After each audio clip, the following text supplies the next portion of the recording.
பலிப்போர் பாக்கிய செல்வம் புவியில் இல்லையே. புவி நிரம்ப பொன் தந்தாலும் இப்பளிக்கு ஈடில்லையே.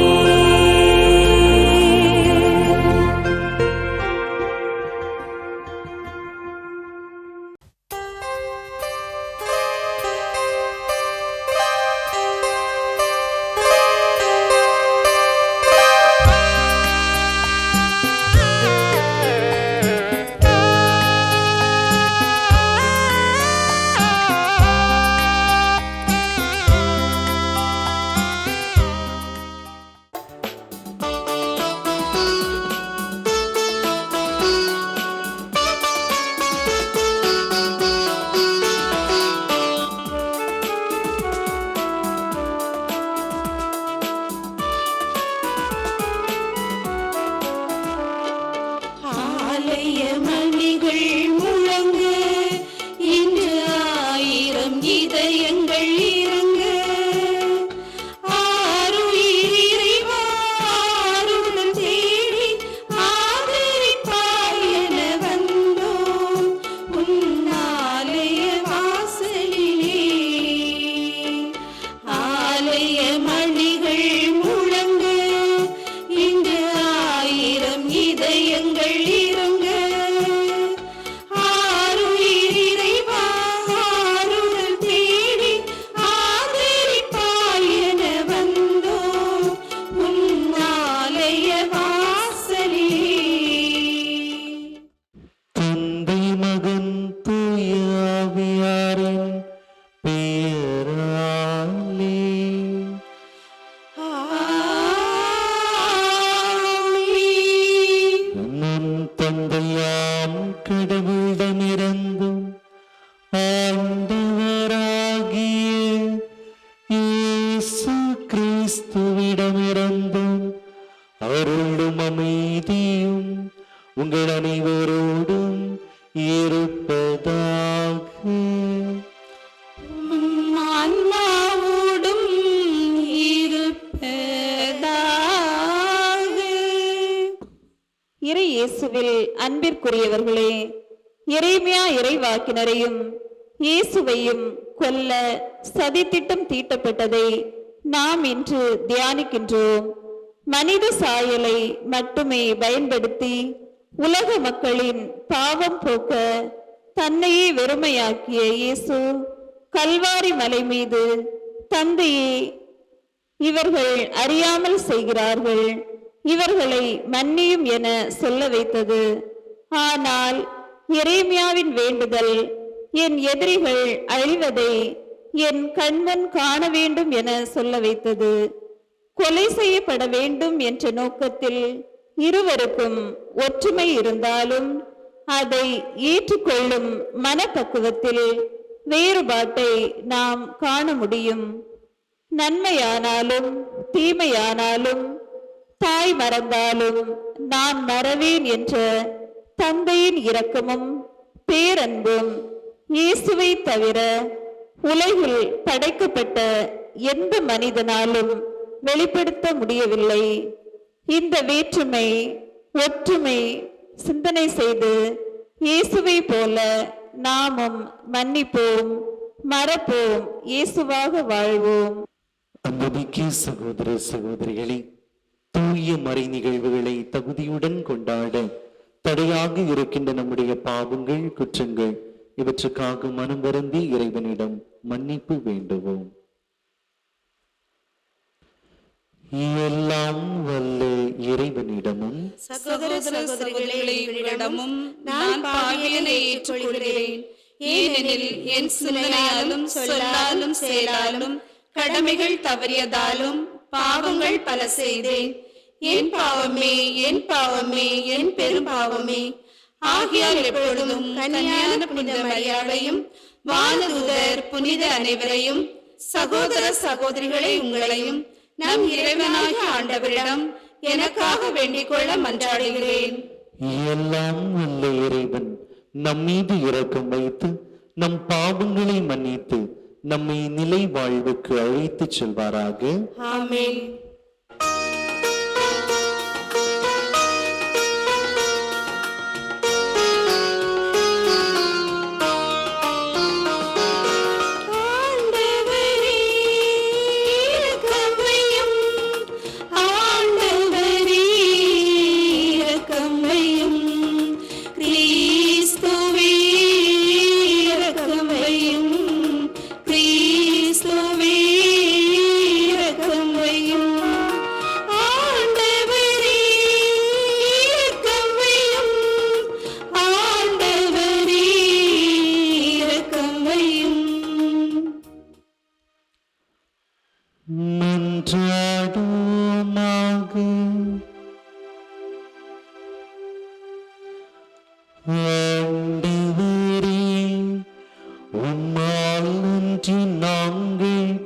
உமக்கு மகிழ்ச்சியளிக்க முடியாது.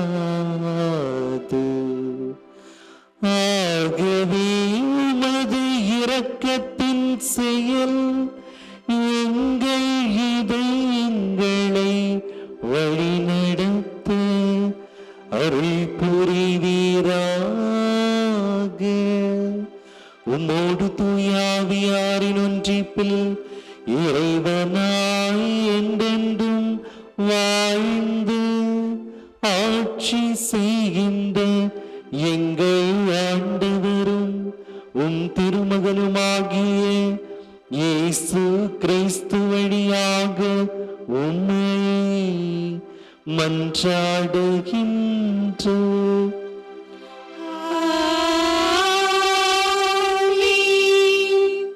வெட்டுவதற்கு கொண்டு செல்லப்படும் சாந்தமான செம்மறி போல் இருந்தேன். இறைவாக்கினர் எரேமியா நூலிலிருந்து வாசகம். அதிகாரம் 11, இறை வார்த்தைகள் 18 முதல் 20 முடிய. ஆண்டவர் எனக்கு வெளிப்படுத்தினார், நானும் புரிந்து கொண்டேன். பின்னர் நீர் அவர்களின் செயல்களை எனக்கு காட்டினீர். வெட்டுவதற்கு கொண்டு செல்லப்படும் சாந்தமான செம்மறி போல் இருந்தேன். அவர்கள் எனக்கு எதிராய், மரத்தை பழத்தோடு அழைப்போம், வாழ்வோடு நாட்டிலிருந்து அவனை அகற்றி விடுவோம், அவன் பெயர் மறக்கப்படட்டும் என்று சொல்லி சதித்திட்டம் தீட்டியதை நான் அறியாதிருந்தேன். படைகளின் ஆண்டவரே, நீர் நேர்மையோடு தீர்ப்பிடுபவர். உள்ளுணர்வுகளையும் இதய சிந்தனைகளையும் சோதித்தறிபவர். நீர் அவர்களை பழி வாங்குவதை நான் காண வேண்டும். ஏனெனில் என் வழக்கை உன்னிடம் எடுத்துரைத்துள்ளேன். ஆண்டவரின் அருள்வாக்கு. இறைவனுக்கு நன்றி. திருப்பாடல் 7 பல்லவி. ஆண்டவரே, உம்மிடம் நான் அடைக்கலம் புகுந்தேன். ஆண்டவரே, உம்மிடம் நான் அடைக்கலம் புகுந்தேன்.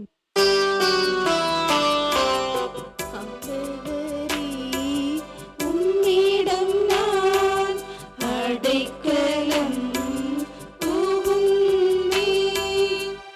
என் கடவுளாகிய ஆண்டவரே, உம்மிடம் அடைக்கலம் புகுந்தேன். என்னை துரத்துவோர் அனைவரிடமிருந்தும் என்னை காப்பாற்றி தப்புவேன். இல்லையெனில் என் எதிரிகள் சிங்கம் போல என்னை பெருக்கிட்டு போடுவார்.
இறைமொழிகள் 40 தொடங்கி 53 முடிய. அக்காலத்தில் யூதர்களின் திருவிழா கூட்டத்தில் சிலர் இயேசுவின் வார்த்தைகளை கேட்டு, வரவேண்டிய இறைவாக்கினர் உண்மையில் இவரே என்றனர். வேறு சிலர், மெசியா இவரே என்றனர். மற்றும் சிலர், கலிலியாவிலிருந்தான் மெசியா வருவார், தாவீதின் மரபிலிருந்தும் அவர் குடியிருந்த பெத்லகேம் ஊரிலிருந்தும் மெசியா வருவார் என்றல்லவா மறைநூல் கூறுகிறது என்றனர். இப்படி அவரை குறித்து மக்களிடையே பிளவு ஏற்பட்டது. சிலர் அவரை பிடிக்க விரும்பினர், ஆனால் யாரும் அவரை தொடவில்லை. தலைமை குருக்களும் பரிசேயர்களும் அனுப்பியிருந்த காவலர்கள் அவரிடம் திரும்பி வந்தார்கள். அவர்கள் காவலர்களிடம், ஏன் அவனை பிடித்து கொண்டு வரவில்லை என்று கேட்டார்கள். காவலர் மறுமொழியாக, அவரை போல எவரும் என்றுமே பேசியதில்லை என்றனர். பரிசேயர் அவர்களை பார்த்து, நீங்களும் ஏமாந்து போனீர்களோ? தலைவர்களிலாவது பரிசேயர்களிலாவது அவனை நம்புவோர் யாராவது உண்டா? இம்மக்கள் கூட்டத்திற்கு திருச்சட்டம் தெரியாது, இவர்கள் சபிக்கப்பட்டவர்கள் என்றனர். அங்கிருந்த பரிசேயருள் ஒருவர் நிக்கதேம், அவரே முன்பு ஒரு நாள் இயேசுவிடம் வந்தவர். அவர் அவர்களிடம், ஒருவரது வாக்குமூலத்தை கேளாது அவர் என்ன செய்தார் என்று அறியாது ஒருவருக்கு தீர்ப்பளிப்பது நமது சட்டப்படி முறையாகுமா என்று கேட்டார். அவர்கள் மறுமொழியாக, நீரும் கலிலேயரா என்ன? மறைநூலை திருவி ஆராய்ந்து பாரும், அப்போது கலிலேயாவிலிருந்து இறைவாக்கினர் யாரும் தோன்றுவதில்லை என்பதை அறிந்து கொள்வீர் என்றார்கள். அவர்கள் ஒவ்வொருவரும் அவரவர் வீட்டுக்கு சென்றார்கள்.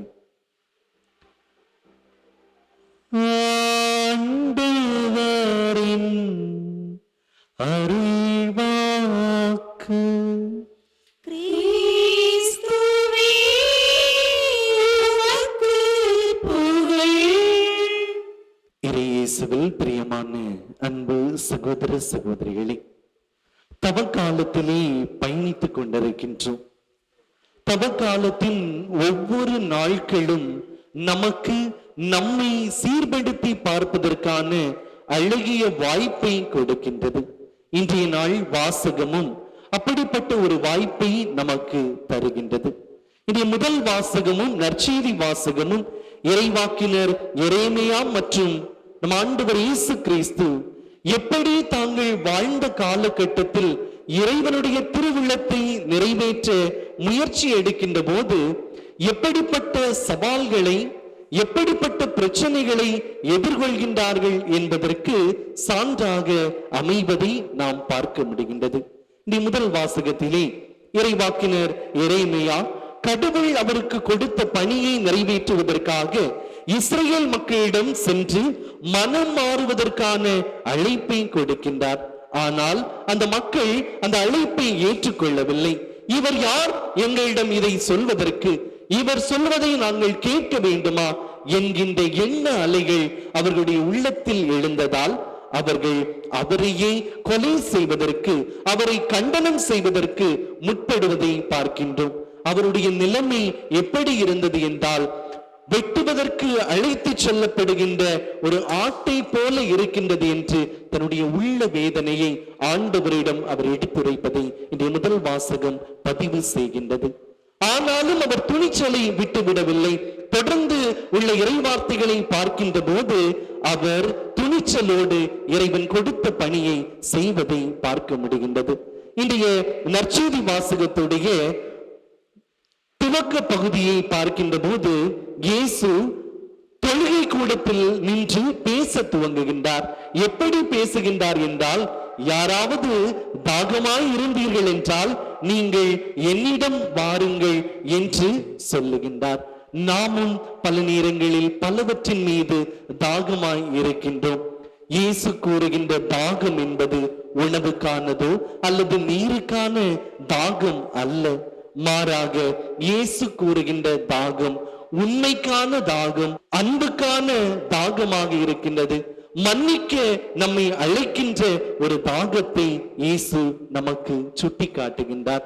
அன்புக்குரியவர்களே, இயேசு உண்மையை எடுத்துரைக்கின்ற போது அவரை சுற்றி பல மக்கள் இருந்தார்கள். இயேசுடைய வார்த்தைகளை கேட்க எறும்பு கூட்டம் செல்வது போல மக்கள் அவரை பின்தொடர்ந்து வந்தாலும் அதிகார வர்க்கம் இயேசுவுக்கு எப்போதுமே எதிராகத்தான் இருந்தது என்பதை நாம் அறிவோம். இயேசு அப்படி என்ன தீமை செய்து விட்டார்? மக்களுக்கு இறைவார்த்தையை போதித்தார். அது உள்ளதை உள்ளபடியே எடுத்து கூறியதால் அது பரிசேயர்களுக்கு பிடித்தமான ஒன்றாக இருக்கவில்லை. இருந்த பொழுதிலும் இயேசு இறை வார்த்தையை அறிவிப்பதில் தளர்ச்சி அடையாமல் தொடர்ந்து இறை வார்த்தையை எடுத்துரைப்பதை பார்க்க முடிகின்றது. இன்றைய நற்செய்தி வாசகத்திலும் இயேசுவுக்கு எதிராக பரிசேயர்களுடைய மனநிலை எப்படி இருக்கின்றது என்று பார்க்கின்ற போது அவர் சொல்வது எல்லாம் தவறு. அவருடைய பிறப்பு அல்லது அவருடைய இடம் சார்ந்த விடயங்களை முன்வைத்து அவர்கள் அவரை தீர்ப்பிடுவதை பார்க்கின்றோம். ஆனால் அவர் கூறிய வார்த்தைகளில் உண்மை இருக்கின்றது. அவர் சொல்வதன் அர்த்தம் என்ன என்பதை அவர்கள் பார்க்கவில்லை. நாமும் பல நேரங்களில் நம்முடைய வாழ்க்கையிலும் உண்மைக்காக நிலைப்பாடு எடுத்து செயல்படுகின்ற போது எல்லோரும் நம்மை ஏற்றுக்கொள்ள மாட்டார்கள், எல்லோரும் நம்மை விரும்ப மாட்டார்கள். ஆனால் நாம் அந்த நேரங்களில் தளர்வுற தேவையில்லை. இந்த சமுதாயத்தில் நாம் ஒரு செயலை செய்கின்ற போது எல்லோருமே அதை ஏற்றுக்கொள்வார்களா என்று கேட்டால் நிச்சயம் இல்லை. ஒருபுறம் நம்மை ஏற்றுக்கொள்வார்கள், மறுபுறம் நமக்கு எதிர்ப்புகள் வரும். எனக்கு எதிர்ப்புகள் வருகின்றது என்று நாம் நன்மையை செய்யாமல் இந்த உலகத்தில் இருக்க முடியுமா என்று கேட்டால் நிச்சயம் இருக்க முடியாது. இயேசுவும் தனக்கு எழுந்த எதிர்ப்புகளை எல்லாம் இப்படித்தான் அணுகுகின்றார். இயேசு செய்த செயல்களை பார்த்து பலர் அவரை எதிர்த்தாலும் எதிரிகள் என்று சொல்லப்படுகின்ற பரிசேய கூட்டத்தில் கூட நிக்கதேம் என்ற ஒரு நபர் இயேசுவின் சார்பாக நின்று செயல்படுகின்றார். அவரை கைது செய்து அழைத்து வர வேண்டும் என்று சொல்ல போது அந்த காவலர்கள் கூட இயேசுவின் பக்கம் நிலைப்பாடு எடுப்பதை நாம் பார்க்க முடிகின்றது. எனவே நம்முடைய வாழ்வில் உண்மைக்காக எப்போதும் நாம் குரல் கொடுக்கின்ற மனிதர்களாக இருக்க வேண்டும். மற்றவர்கள் என்னை ஆதரிப்பார்களா இல்லையா என்பது நம்முடைய கேள்வியாக இருக்கக்கூடாது.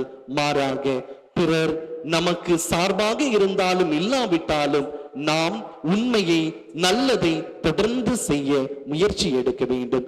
ஏனென்றால் இயேசுடைய வாழ்வில் 12 திருத்தூதர்கள் இருந்தார்கள். சிலுவை சுமந்து செல்கின்ற போது ஆதரவாய் எந்த திருத்தூதரும் வரவில்லை. இயேசுவுக்கு பல நூற்றுக்கணக்கான சீடர்கள் இருந்தார்கள். ஆனால் கடைசி நேரத்தில் அவரோடு துணை நிற்க யாரும் வரவில்லை. அந்த நேரத்தில் கூட அவருடைய சிலுவையை சுமக்க சீமோன் வந்து உதவி செய்கின்றார். அவருக்காக கண்ணீர் விட யாரும் இல்லை என்று சொல்கின்ற போது எருசலேம் பெண்கள் அவருக்காக கண்ணீர் வடிக்கின்றார்கள். அவருடைய முகத்தை துடைப்பதற்கு யாரும் இல்லை என்று இருக்கின்ற போது அங்கே வெரோனிக்காள் வந்து அவருடைய முகத்தை துடைக்கின்றார். இப்படித்தான் நம்முடைய வாழ்க்கையிலும் துணிந்து நன்மைகளை செய்கின்ற போது, துணிந்து உண்மைக்காக நிலைப்பாடு எடுக்கின்ற போது நிச்சயம் எதிர்ப்புகள் வரும். அந்த நேரத்தில் சோர்ந்து விட வேண்டாம். இறைவன் நம்மோடு துணை நிற்கின்றார். நிச்சயமாக நல்ல மனிதர்கள் இந்த உலகத்தில் குறைந்து விடவில்லை. அவர்கள் நம் சார்பாக நிற்பார்கள் என்ற துணிவோடு அந்த மனநிலையை பெற்றவர்களாய் இந்த தவக்காலத்தின் நாட்களை நாம் நகர்த்தி செல்வோம். இன்றைய நாளில் சிறப்பாக நாம் உண்மைக்காக குரல் கொடுக்க துணிச்சலை பெறுவோம். அதற்கான அருளையும் ஆசீரையும் இந்த தெய்வீக பலியில் நாம் இணைந்து வேண்டி பெற்றுக்கொள்வோம். ஆமென். இனியவர்களே, இறைவன் நம்முடைய தேவைகளை கேட்டு நமக்கு அருள் செய்பவராய் இருக்கின்றார். அவரிடம் நம்முடைய தேவைகளை மன்றாட்டுகளாக எடுத்து கூறுவோம்.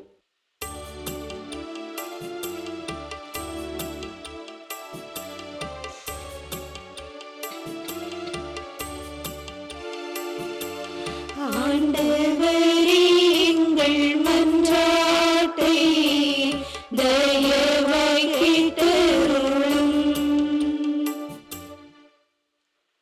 வார்த்தையை வாழ்வான இறைவா, உம் வார்த்தையை ஏற்று நம்பிக்கையுடன் வாழ்ந்த ஆபிரகாமை போல எம் திரு அவை தலைவர்கள் அனைவரும் உம் வார்த்தையை ஏற்று அதனை வாழ்வாக்கிடவும் தங்களிடம் ஒப்படைக்கப்பட்ட மக்களை இறை வழியில் நடத்தி செல்லவும் இறை நம்பிக்கையில் தளர்ந்திடாது இறை அன்பை தங்கள் வாழ்வில் பிரதிபலிப்பாக வாழ்ந்திட வரம் அருள வேண்டுமென்று இறைவா உம்மை மன்றாடுகின்றோம். ஆண்டவரே எங்கள் மன்றாட்டை தயவாய் கேட்டருளும். வார்த்தை உனக்கு மிக அருகில் உள்ளது, உன் வாயில் உன் இதயத்தில் உள்ளது என்ற இறை வார்த்தையில் நம்பிக்கை கொண்ட அனைத்து மக்களுக்காகவும் மன்றாடுகின்றோம். வறுமை, தனிமை, கொள்ளை நோயின் ஆதிக்கம், வேலையின்மை, முதுமை, போர் போன்ற கடினமான சூழல்களால் தங்கள் வாழ்வை இழந்து தவிக்கும் அனைவருக்கும் இறைவனின் வலிய கரமும் ஓங்கிய புயமும் பேராற்றலும் நிறைவாய் கிடைத்து எல்லாரும் எல்லாமும் பெற அருள் புரிய வேண்டுமென்று இறைவா உம்மை மன்றாடுகின்றோம். ஆண்டவரே எங்கள் மன்றாட்டை தயவாய் கேட்டருளும். ஆண்டவரின் செயல்கள் எல்லாம் நம்பிக்கைக்கு உரியவை. நல் வழிகாட்டியாய் எம் இறைவா, எங்கள் நாட்டில் உலகில் அமைதியின்றி போராட்டங்கள் அரங்கேறிக் கொண்டிருக்கும் இவ்வேளையில் நாட்டை ஆள்வோர் அலட்சிய போக்கை கொண்டிராமல் மக்களை காக்க தேவையான நல்ல திட்டங்களை வகுத்திட வேண்டிய ஆற்றலை பொழிய வேண்டுமென்று இறைவா உம்மை மன்றாடுகின்றோம். ஆண்டவரே எங்கள் மன்றாட்டை தயவாய் கேட்டருளும். அன்பின் திருவுருவே எம் இறைவா, உம் பிள்ளைகளாகிய நாங்கள் எங்கள் பகைவர்களை மன்னித்து ஏற்று அன்பு கூறவும் எங்களை துன்புறுத்துவோருக்காக வேண்டவும் பகைவர்கள் இல்லாதவாறு எங்கள் வாழ்க்கை அமையவும் பாகுபாடின்றி அனைவரையும் சமமாக நேசிக்கும் மனதினை பெற்றிட வரம் வேண்டி இறைவா உம்மை மன்றாடுகின்றோம். ஆண்டவரே எங்கள் மன்றாட்டை தயவாய் கேட்டருளும். சிறு பிள்ளைகளை நேசிக்கும் எம் அன்பு இறைவா, சிறு பிள்ளைகள் அனைவரும் இறையிலும் ஒழுக்கத்திலும் ஞானத்திலும் சிறந்து விளங்கவும் அவர்கள் உள்ளங்களை உம் ஞானத்தால் நிரப்பிடவும் உம் வார்த்தையை ஏற்று பெற்றோர் பெரியோருக்கு கீழ்ப்படிந்து நடக்க தேவையான நல்ல ஆற்றலை பொழிய இறைவா உம்மை மன்றாடுகிறோம். ஆண்டவரே எங்கள் மன்றாட்டை தயவாய் கேட்டருளும். அன்பு இறைவா, உம் அன்பு பிள்ளைகள் இவர்கள் ஏறெடுத்து எல்லாம் மன்றாட்டுகளுக்கும் கனிவாய் செவி சாய்த்தருளும். இந்த தவ காலத்தில் நாங்கள் நன்மையை உண்மையை தேர்ந்து செய்வதற்கான நல் மனதை எங்களுக்கு தந்து எங்களுக்கு நீர் எப்போதும் ஆதரவாக துணையாக இருக்கின்றீர் என்ற நம்பிக்கையோடு தொடர்ந்து நன்மைகள் செய்ய வரம் தர வேண்டும் என்று எங்கள் ஆண்டவராகிய கிறிஸ்து வழியாக உம்மை மன்றாடுகின்றோம். ஆமென்.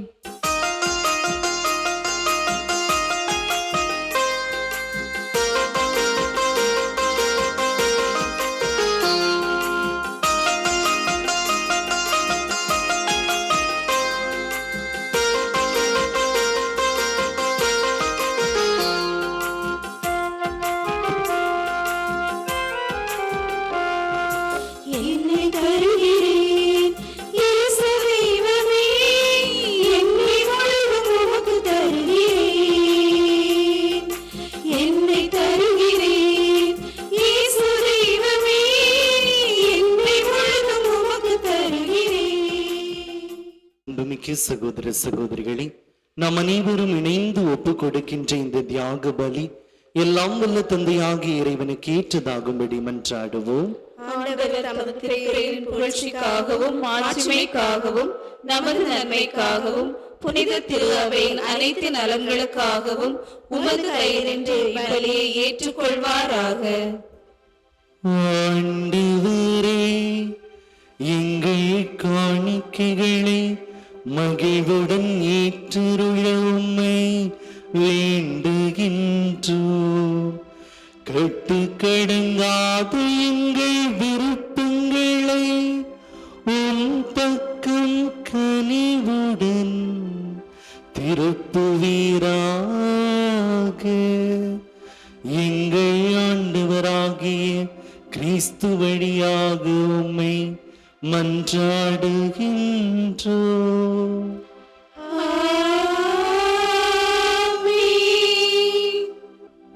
ஆண்டவர் உங்களோடு இருப்பாராக.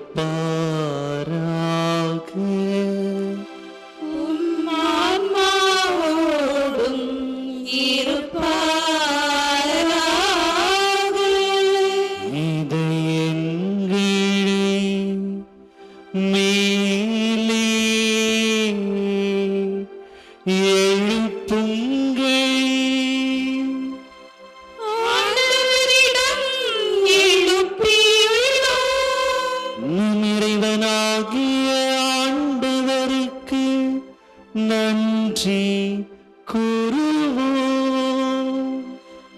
அது தகுதியும் நீதியுமானது.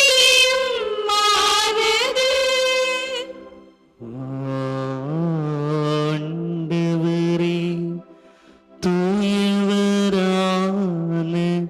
தந்தையே, என்றும் உள்ள எல்லாம் வல்ல இறைவா, எந்நாளும் எவ்விடத்திலும் நாங்கள் உமக்கு நன்றி செலுத்துவது மெய்யாகவே தகுதியும் நீதியும் ஆகும்.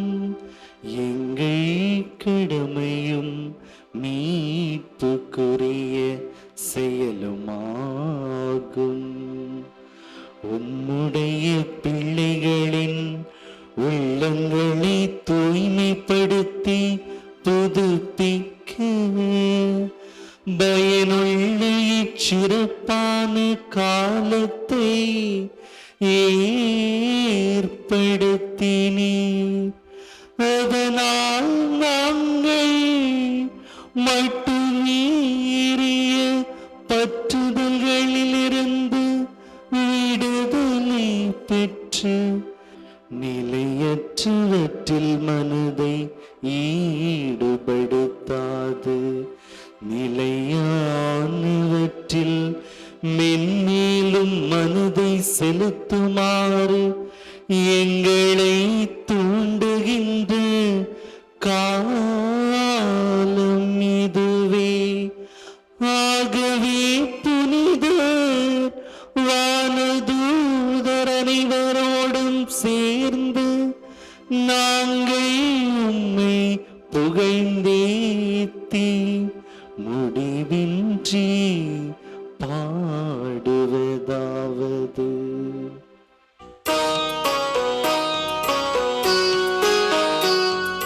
தூயவர் தூயவர் தூயவர் வான்பளிகளின் கடவுளமானவர். விண்ணகமும் மண்ணகமும் உமது ஆட்சியால் நிறைந்துள்ளன. உன்னதங்களிலே ஓசன்னா, உன்னதங்களிலே ஓசன்னா. ஆண்டவர் பெயரால் வருகிறவர் ஆசி பெற்றவர். உன்னதங்களிலே ஓசன்னா, உன்னதங்களிலே ஓசன்னா. ஆண்டவரே, நேர்மையாகவே தூயவர், தூய்மை அனைத்திற்கும் ஊற்று. ஆகவே உம்முடைய ஆவியை பொழிந்து இக்காணிக்கைகளை தூய்மைப்படுத்த உம்மை வேண்டுகின்றோம். இவ்வாறு எங்கள் ஆண்டவர் இயேசு கிறிஸ்துவின் உடலும் இரத்தமுமாக எங்களுக்கு இவை மாறுவனவாக. அவர் பாடுபட உளங்கனிந்து தம்மை கையளித்த போது அப்பத்தை எடுத்து நன்றி செலுத்தி அதை பிட்டு தம் சீடர்களுக்கு அளித்து கூறியதாவது: அனைவரும் இதிலிருந்து பெற்று உண்ணுங்கள், ஏனெனில் இது உங்களுக்காக கையளிக்கப்படும் என் உடல்.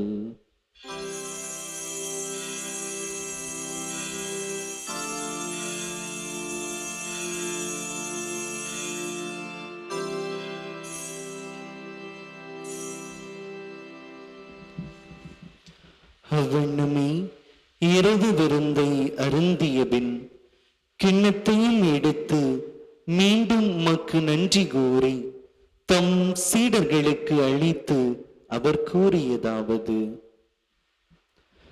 அனைவரும் இதிலிருந்து பெற்று பருகுங்கள், ஏனெனில் இது புதிய நிலையான உடன்படிக்கைக்குரிய என் இரத்தத்தின் கிண்ணம். இது பாவ மன்னிப்புக்கென்று உங்களுக்காகவும் பலருக்காகவும் சிந்தப்படும். இதை என் நினைவாக செய்யுங்கள்.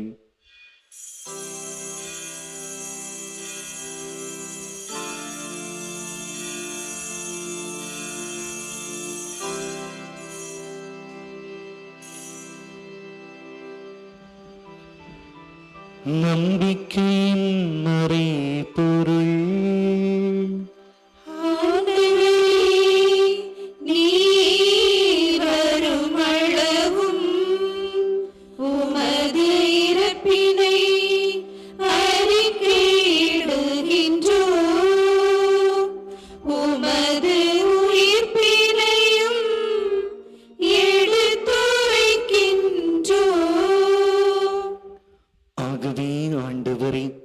நாங்கள் கிறிஸ்துவின் இறப்பினையும் உயிர்ப்பினையும் நினைவு கூர்ந்து வாழ்வு தரும் அப்பத்தையும் மீட்டழிக்கும் கிண்ணத்தையும் உமக்கு ஒப்புக் கொடுக்கின்றோம். உன் திருமண் நின்று உமக்கு ஊழியம் புரிய தகுந்தவர்கள் என எங்களை ஏற்றுக்கொண்டீர். எனவே உமக்கு நன்றி செலுத்துகின்றோம். மேலும் கிறிஸ்துவின் உடலிலும் இரத்தத்திலும் பங்கு கொள்ளும் எங்களை தூய ஆவியார் ஒன்று சேர்க்க வேண்டும் என உம்மை தாழ்மையுடன் மன்றாடுகின்றோம். ஆண்டவரே, உலகெங்கும் பரவியிருக்கும் அது திரு அவையை நினைவு கூர்ந்தருளும். எங்கள் திருத்தந்தையிலேயோ எங்கள் ஆயர் ஆல்பர்ட் எல்லா திருநிலையினர் ஆகிய அனைவரோடும் உமது திரு அவை அன்பில் நிறைவு பெறச் செய்தருளும். மேலும் உயிர்த்தெழும் எதிர்நோக்குடன் துயில் கொள்ளும் எங்கள் சகோதர சகோதரிகளையும் இறந்தோர் அனைவரையும் இரக்கத்துடன் நினைவு கூர்ந்து உமது திருமுக ஒளியினுள் ஏற்றருளும். எங்கள் அனைவர் மீதும் இரக்கமாயிரும். கடவுளின் கன்னித்தாயான புனித மரியா, அவருடைய கணவரான புனித யோசேப்பு, புனித திருத்தூதர்கள், இவ்வுலகில் உமக்கு உகந்தவராய் இருந்தோர், பங்கின் பாதுகாவலர் புனித செபஸ்தியார், மண்ணின் மறைசாட்சி புனித தேவசகாயம் ஆகிய புனிதர் அனைவருடனும் நாங்கள் நிலை வாழ்வில் பங்கு கொள்ளும் தகுதி பெற்று உம் திருமகன் இயேசு கிறிஸ்து வழியாக உம்மை புகழ்ந்தேத்தும் வரமருள உம்மை மன்றாடுகின்றோம்.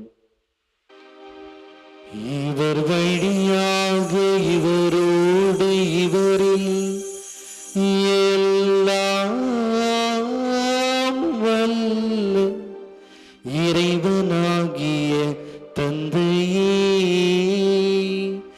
தூய ஆவியாரின் ஒன்றிப்பில் எல்லா புகழும் மாட்சியும் என்றென்றும் உமக்கு உரியதே.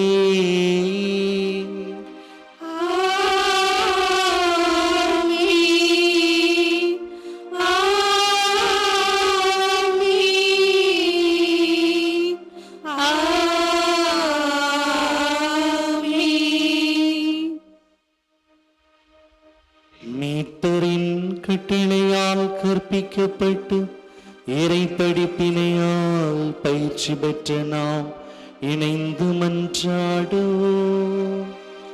விண்ணுலகில் இருக்கின்ற எங்கள் தந்தையே, உமது பெயர் தூயது எனப் போற்றப் பெறுக. உமது ஆட்சி வருக.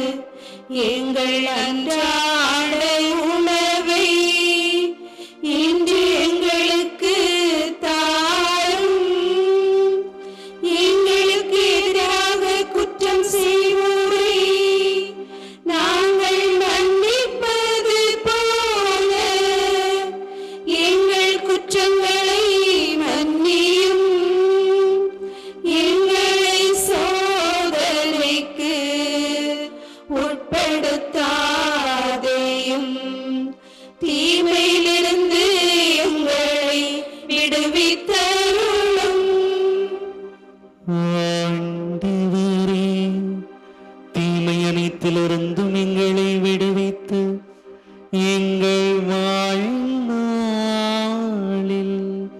அமைதியை கனிவுடன் அருள உம்மை மன்றாடுகின்றோம்.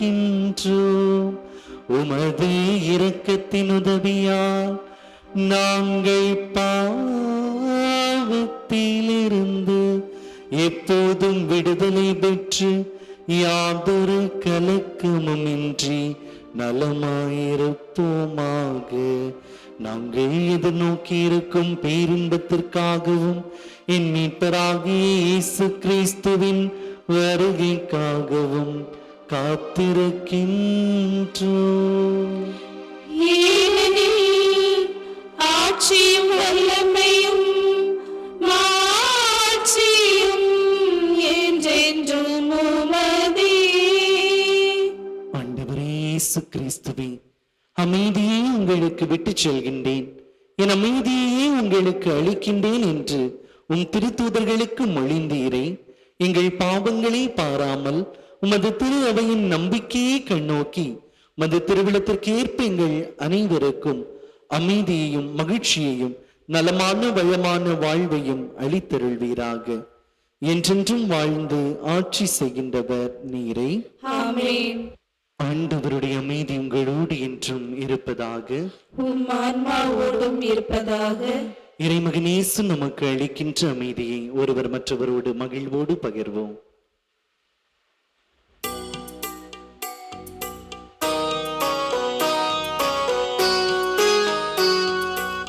உலகின் பாவம் போக்கும் இறைவனின் செம்மறி, எம்மேல் இரக்கம் வையும். உலகின் பாவம் போக்கும் இறைவனின் செம்மறி, எம்மேல் இரக்கம் வையும். உலகின் பாவம் போகும் இறைவனின் செம்மறி, எமக்கு அமைதி அருளும். இதோ இறைவனின் செம்மறி, இதோ உலகின் பாவங்களை போக்குகின்றவர். செம்மறியின் விருந்துக்கு அழைக்க பெற்றோர் பேறு பெற்றோர். ஆண்டவரே, நீர் இல்லத்தில் எழுந்துள்ள நான் தகுதியற்றவள், ஆனால் ஒரு வார்த்தை மட்டும் சொல்லும், எனது ஆன்மா நலமடையும்.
மன்றாடுவோமாக. ஆண்டவரே, உம்மருள் கொடைகள் எங்களை தூய்மைப்படுத்த உம்மை வேண்டுகின்றோம். அவற்றின் செயலால் நாங்கள் உமக்கு முற்றிலும் ஏற்ப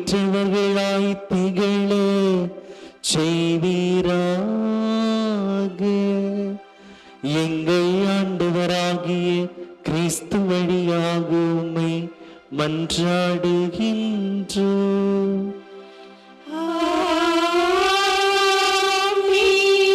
ஆண்டவர்களோடு இருப்பாராக. உம்மாவோடும் இருப்பாராக. எல்லாம் வல்ல இறைவன் தந்தை மகன் தூயாவியார் உங்கள் அனைவருக்கும் ஆசி வழங்குவாராக.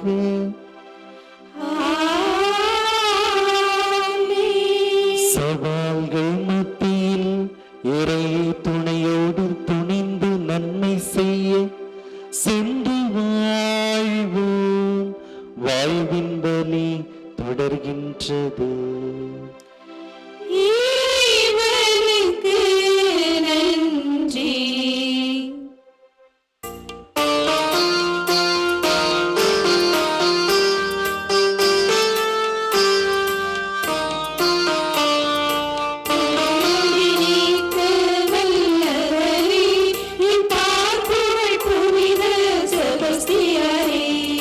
வேதத்திற்காய் உயிர் தந்தவரே, யாருக்கும் அருள் தருபவரே, போற்றி புகழ்ந்து பாடிடுவோம் நம் புனிதரின் பெருமைகளை.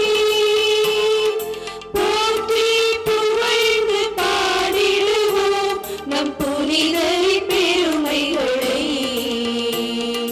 நோய் நொடி நீக்க வல்லவரே, இப்பார்ப்புகள் புனித செபஸ்தியாரே, வேதத்திற்காய் உயிர் தந்தவரே, யாவர்க்கும் அருள் தருபவரே.